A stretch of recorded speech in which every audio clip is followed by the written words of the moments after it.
Uh, Welcome back, everyone. This is the second lecture of the disaster management class, right? In the last class, I told that we'll be starting the floods part, right? So, before we start, let's go back and see what we have learned in the previous class, right? So, so this was my first slide about in which I have introduced you to myself. I am Dr. Biraj Prasad Mishra, Assistant Professor in the Department of Civil and Environmental Engineering in Civil and Global University. And in this the first unit, we'll be covering the topics on the understanding the natural disasters. Basically, we in the last class we went through this is basically the a typical representation of your syllabus for the first unit, right? So here we'll be unleashing the things behind flood, drought, cyclone, geographical disasters, earthquakes, landslides, avalanches, volcanic eruptions, climatic disasters such as the heat and cold waves, next the climatic change, global warming, sea level rise, and ozone layer depletion, right? So, and in the third slide, we went through understanding the disaster and the types, right? So basically, there are two types of disasters. One is natural disaster, and another one is man-made disaster. And we went through the environmental disasters and their impact. So we all came to know that they can hinder the economic growth and they can lead to socio and economic failures, and they also contribute to the deterioration of environmental conditions and they also pose threats to our lives, right? And they also have the long-term consequences, right? And next we went through the economic impact and the recovery efforts which we can do, followed by the natural disasters. And we went through the types of natural disasters. So basically, the disasters in which we have the land movement have categorized them as avalanches, earthquakes, landslides, and mud flows, and volcanic eruptions. And if it is related to water, then I have classified it as floods, or I have classified the floods and tsunamis in the water disasters. And if we talk about the weather disasters, then I have used the cyclonic storms, droughts, hailstorms, tornadoes, and all in the weather disasters. And for natural fires, for example, let us say the forest fire, which happens in the forest, that will be coming under the natural fires, right? And the last type of natural disaster which we have is the health and diseases. So here it may be epidemics and all. And remember this COVID-19, it will come under anthropogenic disaster. Okay, so here in epidemic we can say it is malaria and yeah, malaria, cholera, and all those sorts of things. When it starts spreading to a huge portion of people in a particular area, right? Famine also can be a natural disaster as well, right? Next, we went through the man-made disasters and what are the causes and all. We came to know the technological faults, the breakdowns. These can lead to man-made disasters such as industrial fires, structural collapse, then the chemical and gaseous releases, followed by the accidents which involve the transportation as well, right? Next, we went through the vulnerability that is there to the to the man-made disasters, right?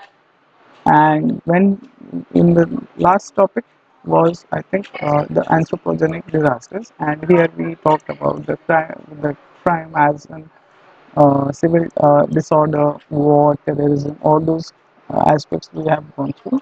And if it is in terms of technical hazards, then it will be industrial hazards, structural collapse, followed by the power outage and fire. Right. Next, if it is in the case of hazardous materials, then it is the radiation contamination, CBRN, and chemical and so the full form of CBRN is the basically the disasters which is related to the biological, radiological, and nuclear disasters or nuclear substances, right? So today we were supposed to start the floods, right? Now all of you, many of you are in hospital, some are in still college, those who are from day scholar, right? So you have seen the situation of the weather outside today, right? It's very unpredictable. So sometimes it starts raining very severely and all, right? So uh, now let's understand this flood and all. Now, please respond. My voice is audible. Yes, sir. Okay. So let's go through this. So floods occur when there is excess amount of rainwater or water in a particular location surpassing the limits of containment. Now, what do you mean by surpassing the limits of containment? What do you understand by this phrase? Surpassing the limits of containment. Can anyone please speak?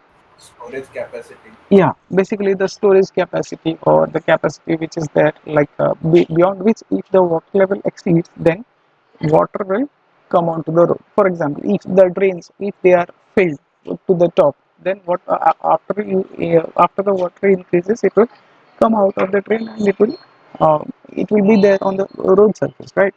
Okay, and floods are more frequently it happens in low-lying areas, right?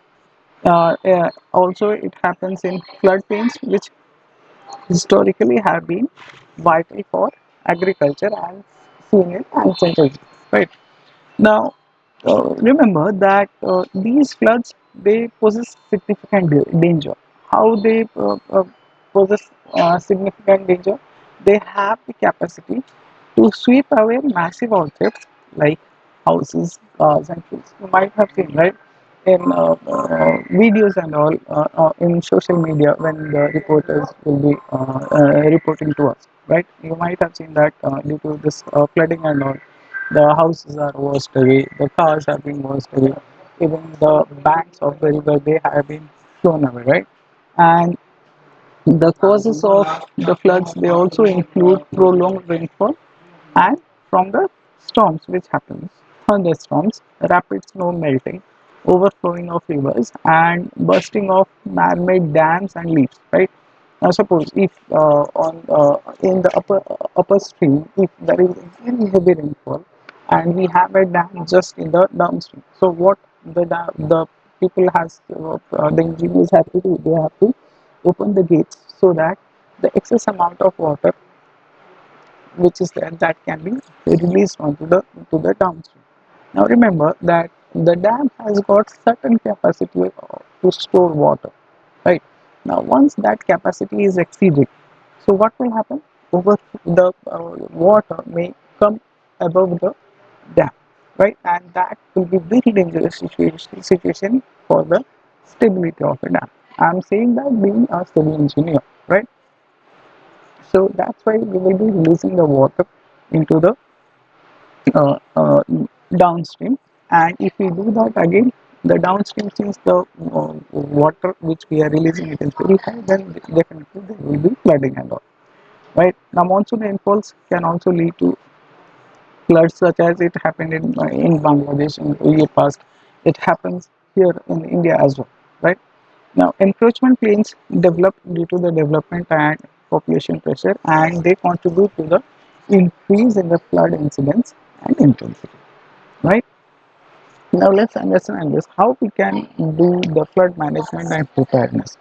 Right. So, first, we cannot eliminate the occurrence of flood. We cannot eliminate the occurrence of flood, but what we can do, we can minimize its impact. Right. So now this flood management focuses on. So what is this flood management? Flood management is the you may call it as a tool or it is a process which focuses on the planned measures that allow for profitable and economic utilization of floodplains while while minimizing the damage during high flood situations. Right. And we all know that, see, if we are educated, right, if we are educated enough for regarding anything, whether it is a flood, whether it is a drought, whether it is epidemic and all, if we are educated, then we can minimize the impact of that one. We cannot annihilate it, but we can minimize the impact of it.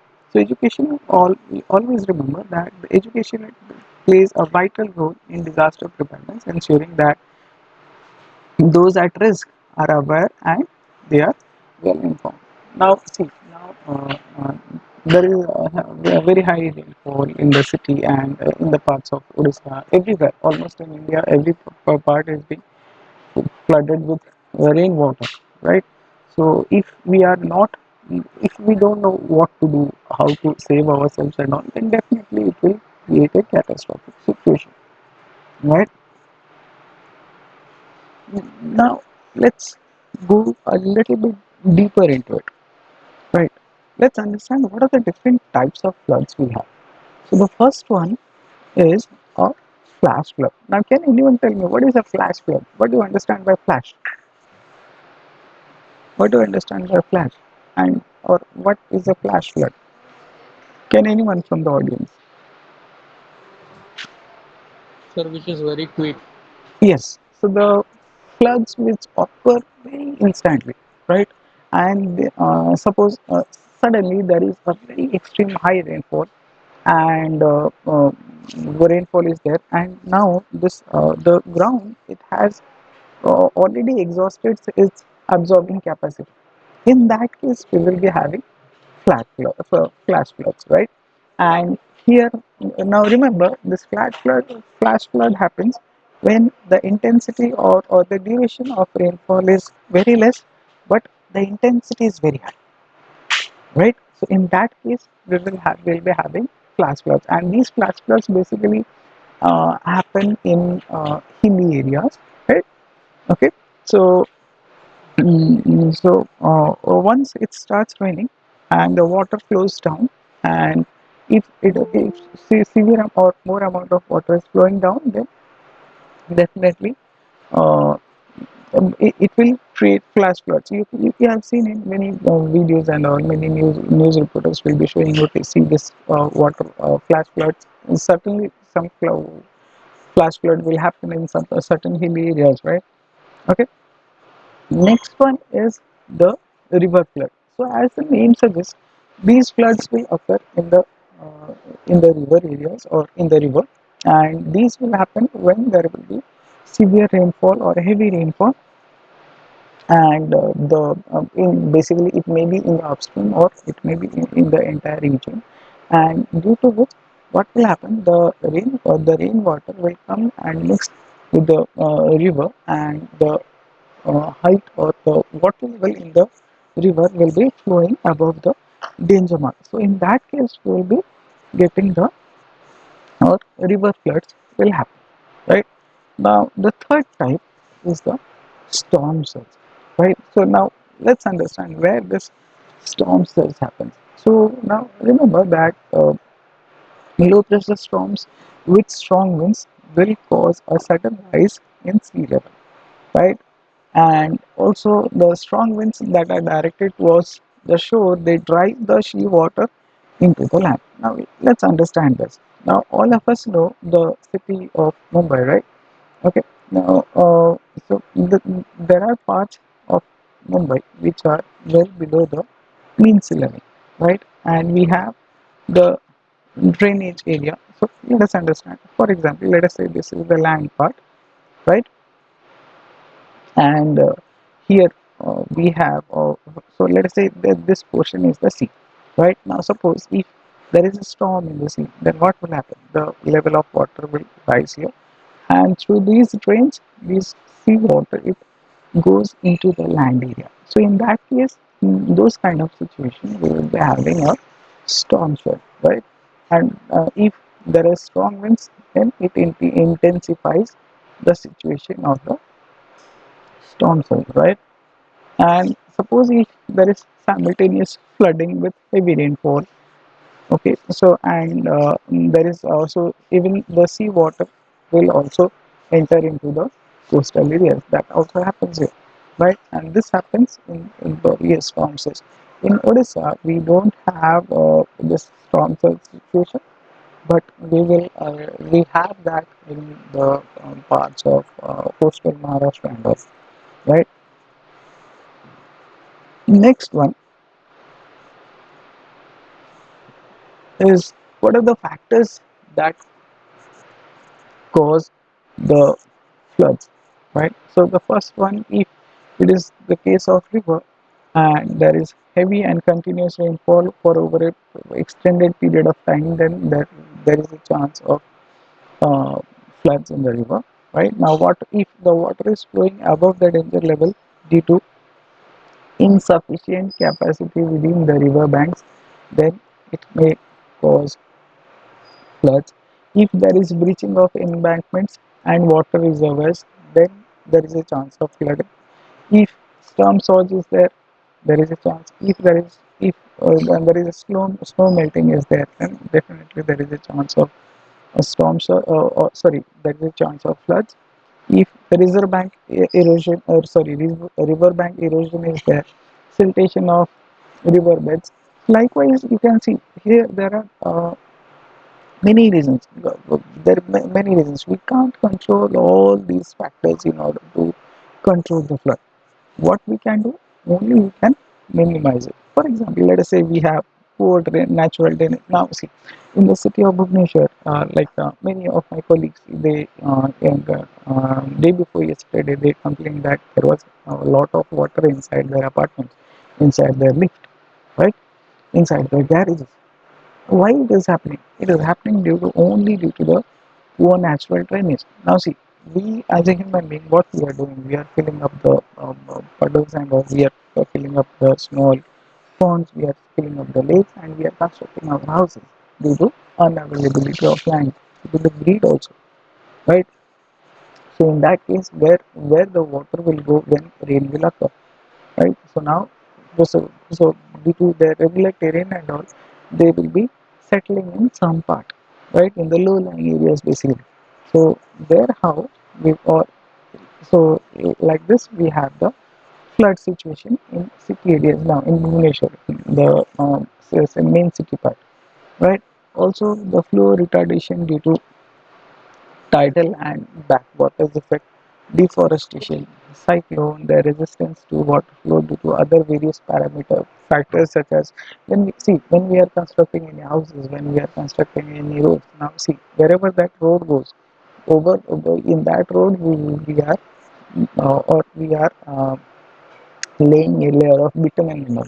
Now bitumen is not pervious, it is impervious, right? So impervious means the water will not uh, go through it and it will not go to the ground, right? So what we are doing, we are stopping the water to go inside the soil. So if it don't go inside the soil, then where it will go? It will start creating the flood kind of situation, right? Next, let's understand what are the impacts of this river floods in India. Okay, can anyone from the audience can tell me what impact this river flood causes in your locality, if or in your village, or in India, or in our day-to-day life? Can anyone from the audience please respond? Anyone?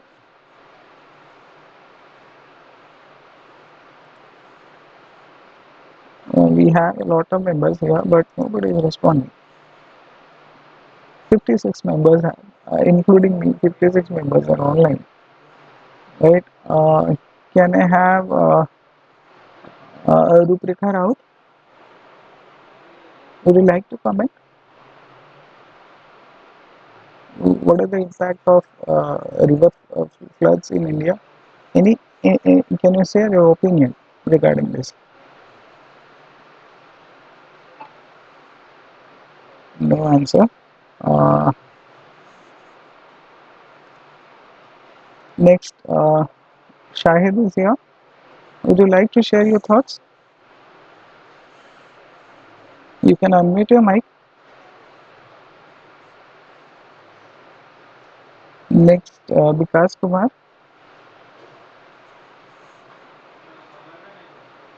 Would you like to share your thoughts on this?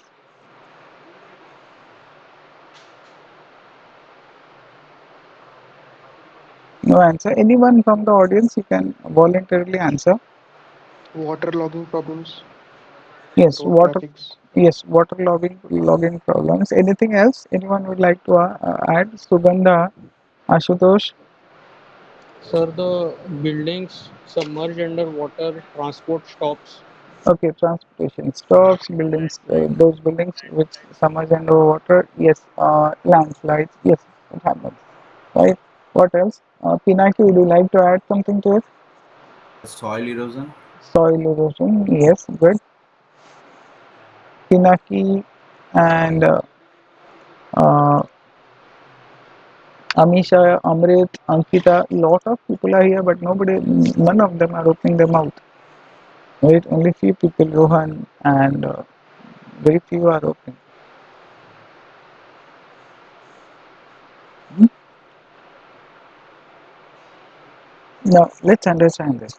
Now, if the river water will increase, then definitely the water will enter into the nearby banks, right? So the nearby bank areas will be flooded with water. There will be damage to economy, there will be damage to the cattle of the people, there will be damage to the houses, right? So even there are electrocution that happens if suppose there is strong water inside the house and electricity came and all, right? Okay. So now see, so among all the natural disasters in India, the river floods are the most devastating and they cause significant damage to the life and property. And approximately 40 million hectares in India are prone to the floods. Now this number is more now. Why? Because this data has been taken long back, right? With 9% of 9.4% of that area, it is only falling in the state of Assam. And floods, these account to 90% of crop damages in the country, and they are second to the droughts as well. Right. Now let's understand the next one. What is this drought? Can anyone tell what do you understand by drought? What do you understand by drought? Very dried out land where which can be cultivated. Yeah, dried out land. Yes, but why it happens?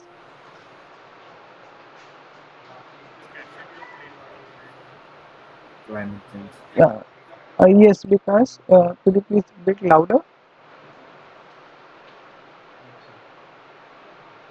You said something.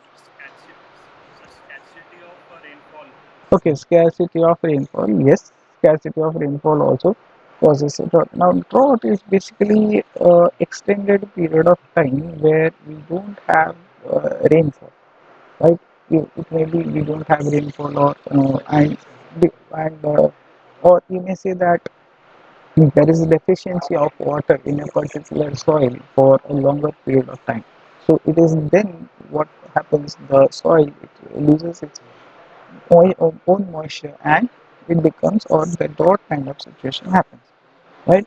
Even if so, it may last from several months to it may also extend it to years as well, right? Now it may be also sometimes the drought may be small or it may be shorter in duration, but it will have a very intense damage. It may create a very intense damage to the soil, so that the fertility of the soil also goes down, right? So it has a very good bad impact on the local economy. Right now you see now the prices of the vegetables have skyrocketed. Even in local market, the tomato is available at around 200 rupees per kilo. Now, is it due to drought? No, it is due to this irregular rainfall. The productivity has happened has been hampered to a greater extent, right? So yeah, so likewise, even now, so see, previously when we go to any shop and all, so if vegetable shop, if we are buying vegetables, so that person, what if we just tell him that okay, please add just some chilies and all, he will just add just like that without asking a single penny. Now we have to ask, please give us 10 rupees of chilies, and he will just take little bit and he will put in that packet of vegetables which we are carrying, right? Okay, so now that has become the situation, right? Now let's understand what are the causes of drought. What, why this, or why there will be drought? Can anyone, from your general common sense, can anyone tell anything, or suggest anything? Why this droughts are happening? You can take some ideas from the slides. There is no harm in that. This slide is for your understanding only. Can anyone from the audience? So lower in the water level of lakes, river, streams, Low, lower level of water. Okay, ground. okay, and that's good. Anything else? Anyone would like to ask to add to it?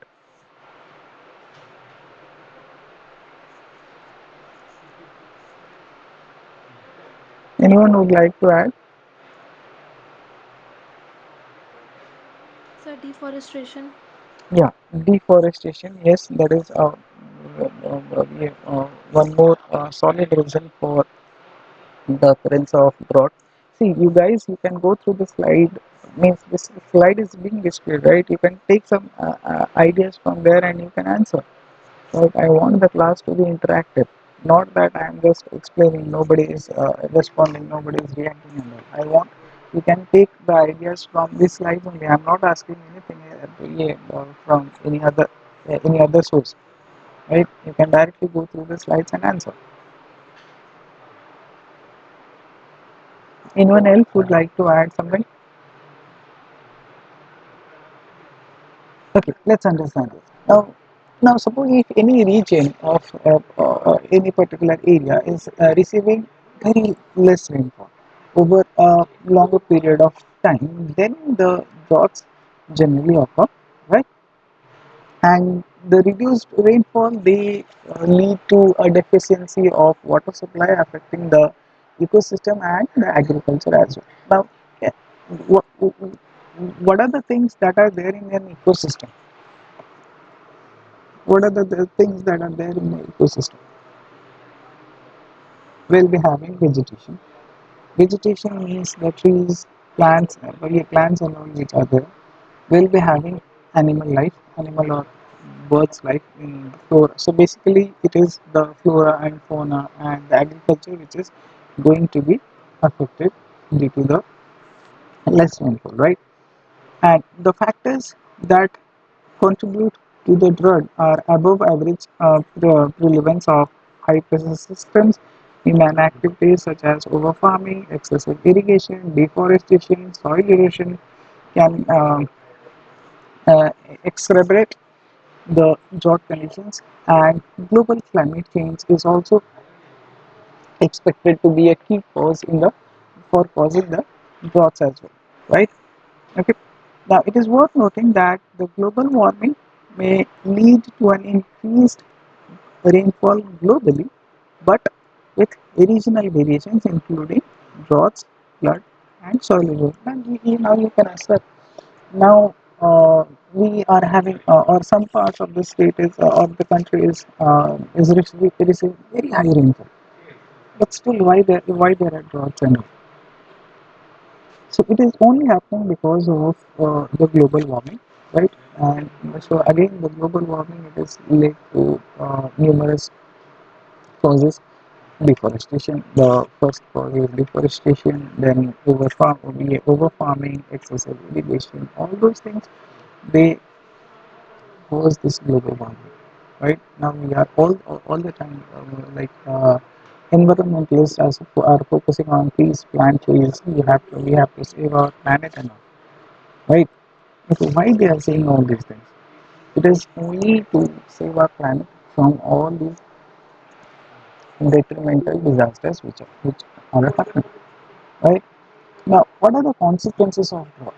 So, if there will be a significant environmental and agricultural health related issues. Economy will slow down. It will also have the social consequences as well, right? And there will be so what we have to do in order to satisfy our food and all, we need to go for alternate source for food sources. Right now, suppose if you don't so a time will come if we don't have rice, right? Now the rice crop, we all know that this rice and wheat, they all need a lot of water. Right now, suppose if there is there is no water, the drought kind of situation, then definitely we have to go for alternative foods in order to satisfy our hunger, right? And areas that are dependent on the subsistence farming, such as major food source, are will be more vulnerable to drought, and it may also induce for famine through socio-political factors as well, right? Now, drought, it can reduce the water quality. It also lowers the water flow, which results in reduced in dilution of pollutants and increased contamination of the remaining water bodies which are there in that particular area, right? So now some more points are here. So here there will be diminished crop growth, livestock carrying capacity will be also reduced. Dust balls and dust storms will be there. Frequent dust balls and dust storms will be there. Famine will be caused, and it may also create water scarcity for irrigation. Habitat damage will be there, and malnutrition, dehydration. So all these health-related issues will be there. Mass migration will be there. Now, what is migration? What do you understand by migration? What is migration? What is migration? Can anyone answer? From one place to another in search of jobs. Basically. In search of jobs, in search of uh, food facilities, not food facilities, in search of jobs, basically food, right? Yeah, suppose, see, and it basically happens it happens in rural, it happens in urban also, right? Now people are flowing from rural to urban in search of jobs, so that nobody is focusing on the agriculture part, right? So there are many reasons for that. Water shortages for industrial users is also there. Social unrest and conflicts over the natural resources of water and food will be there, right? Definitely, it will come up someday. Now let's understand what are geographical disasters. So geographical or natural disasters, which we previously discussed, they emphasize on. Sorry, 1 minute.